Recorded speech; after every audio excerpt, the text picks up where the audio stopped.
odd rasio itu rumusnya adalah odd kasus dibagi odd kontrol. Jadi yang kasus ini ada 15 dibagi, ini odd kasus ya, odd kasus 15 dibagi 35 dibagi 35 dibagi 15 dibagi 50. 35 dibagi 50. Ini namanya odd kasus. Paham sampai sini?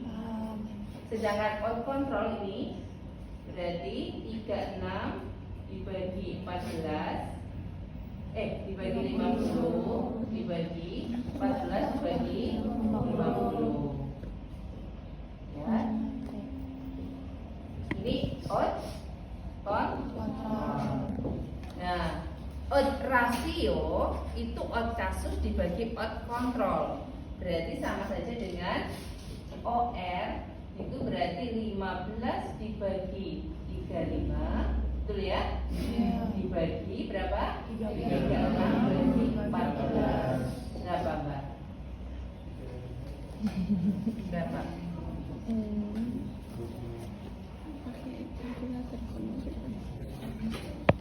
Kebiasaan kan ini dengan kejadian DBD ya. Jadi kalau kebiasaan TPA-nya itu bagus, itu sebagai mengurangi terjadinya untuk kena DBD.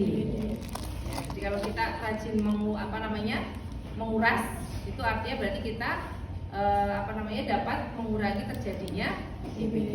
Ya, karena hasilnya 0,1. Ya, sampai sini bisa dipahami? Bisa. Yang punya eksis kontrol lagi topik apa misalnya? Nanti dihitung sendiri aja deh. Yang kelas 1 itu dihitung setelah ini latihannya ya. Nah sekarang ke RR.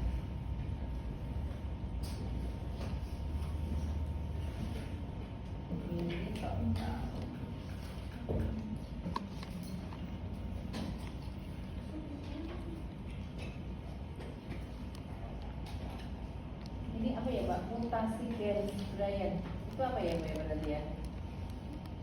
Mutasi gen BRCA itu maksudnya apa Mbak?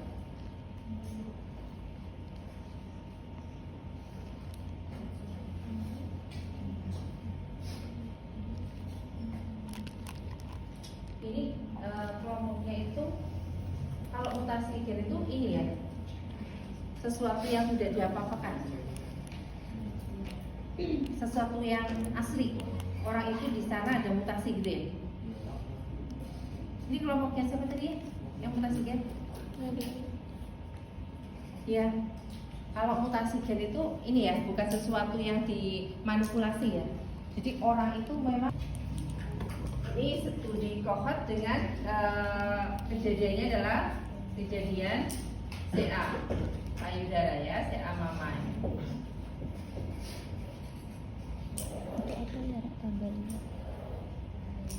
Ini ngomong aja dari tadi ini ya, lemes juga ya. Masih ada 3 kelas kejadian di semester berapa ya? Tadi mutasi gen ya, di mutasi gen.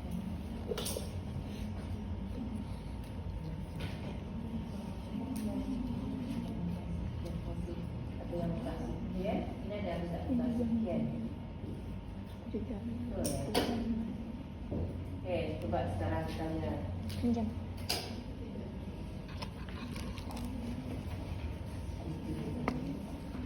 Ada berapa ini sampelnya di kelompok berapa Mbak ini Mbak tadi?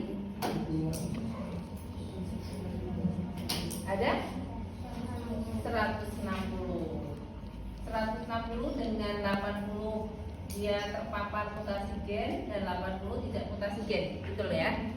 Dari yang ada riwayat mutasi gen yang kena kanker payudara ada 70. Ini ada 10. Sedangkan yang tidak terdiagnosa kanker payudara ada 15 ya. 15. Terus yang tidak 65. Jadi total kankernya seluruhnya ada 85 yang kena kanker dari 160 ya. Betul ya Mbak ya? Oke.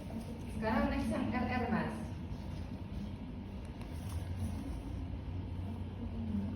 Yang RR ya. Relative risk RR. Terus, nah rumusnya adalah CI terpapar dibagi CI tidak terpapar. CI ini adalah insiden, ya, insiden kelompok terpapar dibagi yang tidak terpapar.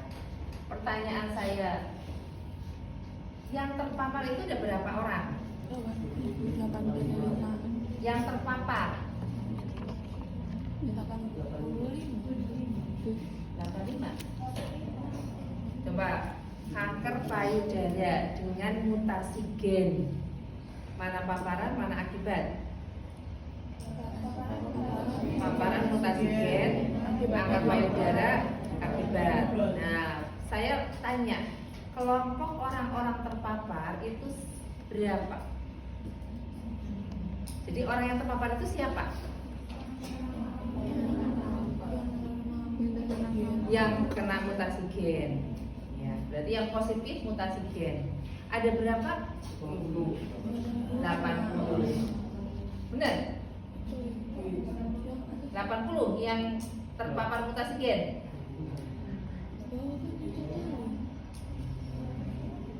Ini loh. Kan tadi udah dimasukkan ke sini. Berapa? 80, betul ya. Kelompok terpapar seluruhnya adalah 80 ini, Mbak. Ya. Betul?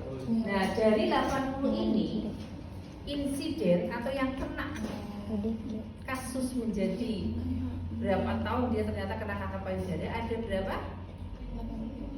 70. Sampai sini masih ada yang bingung? Masih ada bingung?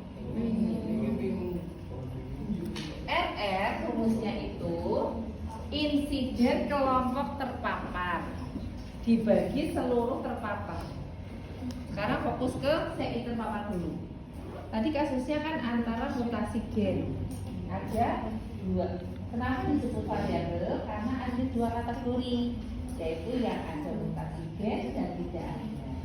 Jadi variabelnya itu mutasi gen sama kanker payudara. Kanker payudara juga variabel karena memiliki variasi kena kanker dan tidak kena kanker. Paham ya? Nah, kita akan menghitung berapa resiko paparan mutasi gen terhadap kemungkinan nantinya terjadi kanker. Nah, kita bisa menghitung dengan yang namanya RR, relative risk, resiko relatif. Rumusnya CI terpapar dibagi CI tidak terpapar. Nah, CI terpapar itu adalah insiden. Insiden itu yang kena ya, kejadian pada kelompok terpapar. Ya, yang seluruh terpapar. Ada berapa tadi Pak seluruh terpaparnya? 80. Sudah ketemukan ya. Ini seluruh terpaparnya adalah 80 ini berasal dari sini. Tapi sini masih ada bingung? Ya. Dari 80 ini setelah diamati oleh kelompok 3 selama 15 tahun, berapa yang kena kanker? 70. Jadi CI terpapar adalah 70/80. Paham sampai sini? Nah, rumus RR kan CI terpapar dibagi tidak terpapar kan? Jadi sekarang kita tinggal hitung CI tidak terpapar. Yang tidak terpapar ada berapa? 80.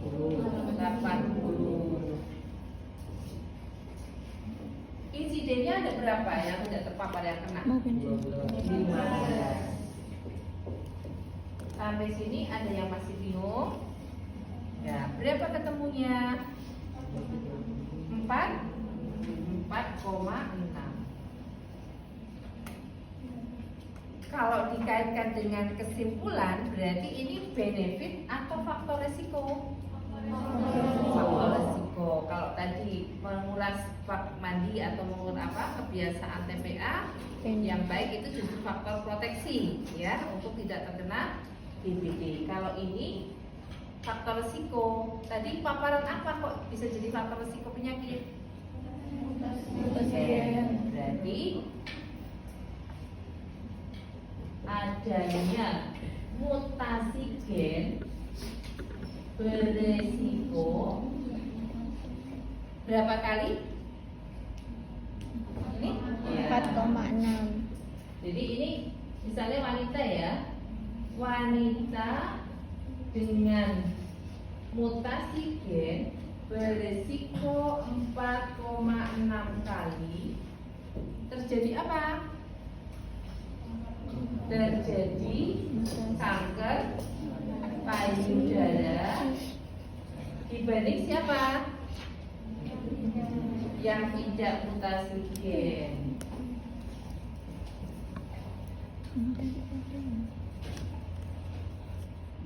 Sampai sini bisa dipahami? Bisa dipahami? Insya Allah. Ya.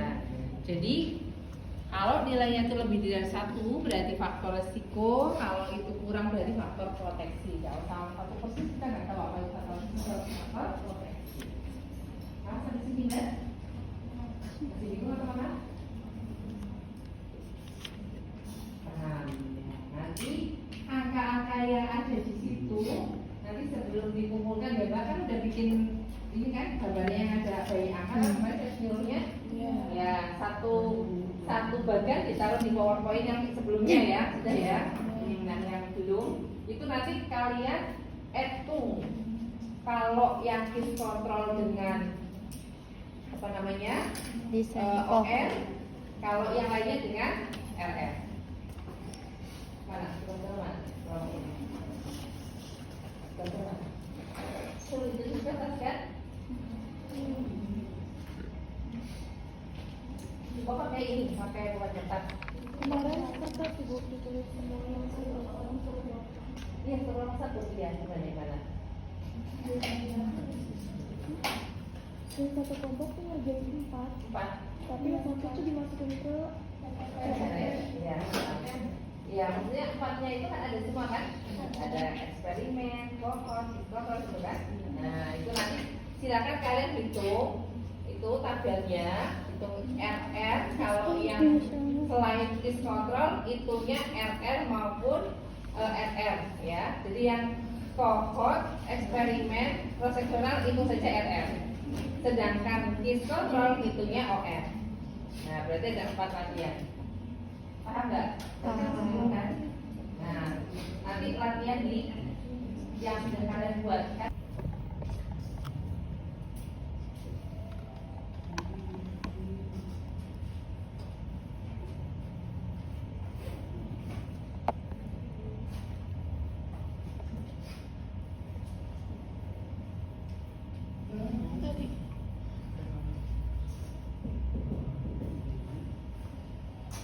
Ya, sebelah sini insiden dari Januari sampai Mei. Nah, kira-kira itu siapa saja tuh? Ada Agis, Bobi, Cantika, Dedi, gitu ya. Nah, jadi kalau masih dalam insiden, kalau masih ini adalah prevalen. Mana saja nih orang-orang yang masuk prevalen di periode Januari sampai Mei. Ya, silakan. Ini loh, Mbak, bukan di slide ini. Ini kan udah dibaca materinya dari kemarin kan? Nih, kelihatan di sini nih. Ini mana yang masuk insiden, mana yang prevalen. Sebelah sini insiden. Ya, silakan diisi. Salah satu perwakilan.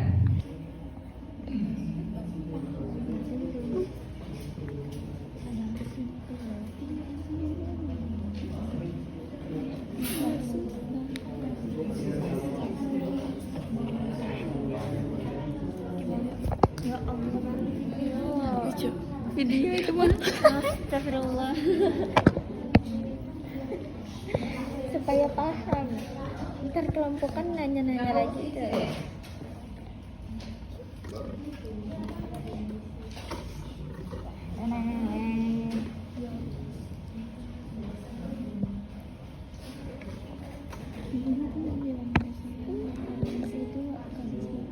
Sudah?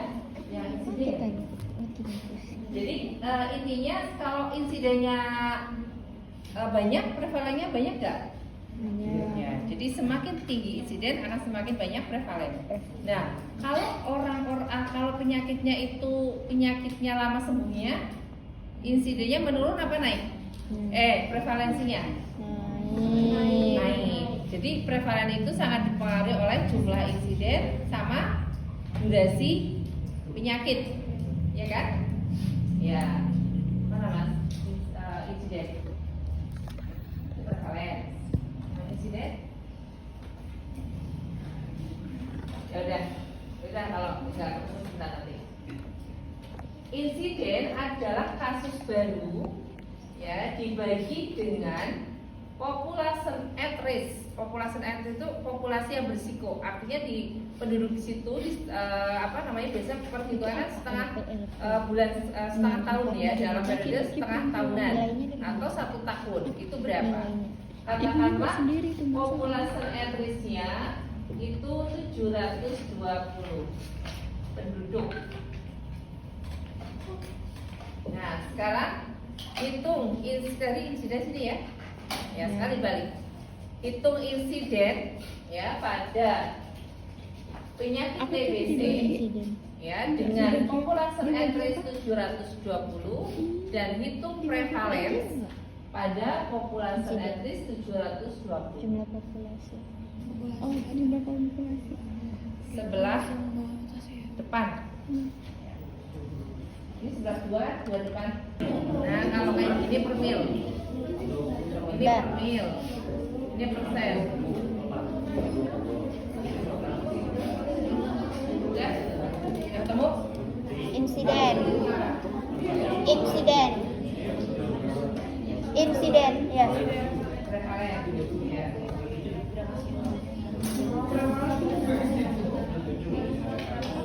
Dikali 100. Karena ini kan populasi address-nya 720. Jadi pakai kok K-nya itu 100 saja. K itu bisa 100, bisa 1000. Kalau 100, satuannya namanya persen. Tuh kodenya kayak gitu tuh. Tapi kalau kali K-nya itu 1000, berarti per mil. Udah, Bu. Udah. Yang insiden. Insiden ya. Nanti kita koreksi barang. Yuk, kita jangan lama. Rasio laki-laki. Kita hitung rasio dulu ya. Rasio mas yang di rasio. Jadi yang rasio. Yang laki-laki, faktor rasio laki-laki perempuan. Jadi gimana? Di atas ya. Setelah itu apa ya mas? Nah itu yang nomor 6. Nah, jadi rasio itu adalah perbandingan numerator dan denominator. Ya, di sini kita punya data prevalence bulan Januari sampai Mei, punya data juga insiden bulan Mei sampai Januari sampai Mei. Nah, di dua kategori rentang bulan itu baik prevalence maupun insiden, itu kita bisa menghitung rasio kejadian antara laki-laki dan perempuan. Ya. Rumus rasio itu hanya numerator dibanding denominator. Ya, jadi hanya pembilang dibagi dengan penyebut. Jadi laki-laki ada berapa, perempuan ada berapa di rentang periode itu. Di sini ada 45 laki-laki dan 35 perempuan. Jadi rasionya 1,28. Artinya di sini ini benar tuh yang ini prevalen ya. Yang kedua ini ya 1,44 ya kalau prevalence. Ya, jadi kalau 1,44 itu kan rasionya laki-laki dan perempuan.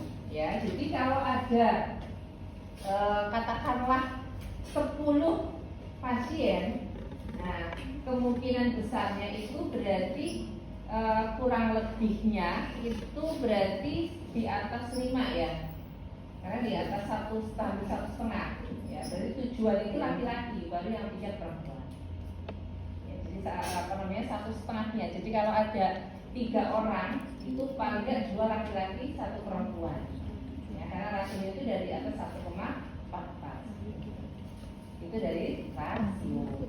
Kalau insiden sudah jelas ya, bisa diketahui ya. Jadi insiden adalah kasus baru, sedangkan prevalen adalah kasus baru. Yang 97 itu dihitung dari prevalensi ABCDH-nya itu loh. A-nya itu kan 20, terus B-nya 15, CDHA. Kalau insiden kan BCDEF doang. Nah, proporsi. Nah, Proporsi. jadi kalau proporsi itu hampir sama, kita menghitungnya adalah tadi persentase, ya, insiden dibagi populasi at risk yang kena. Tadi kan kasusnya berapa persen insiden pada kelompok terpapar. Nah, itu sama saja dengan rumus proporsi. Ya, jadi kalau tadi kan ternyata ada 70 yang kena yang semua gangguan genetik itu kan ada 80, yang kena insiden kan 70. Nah, berarti proporsinya berarti 70 per 80 dikali 100. Nah, jadi proporsi itu rumusnya adalah jumlah insiden dibagi dengan populasi at risk yang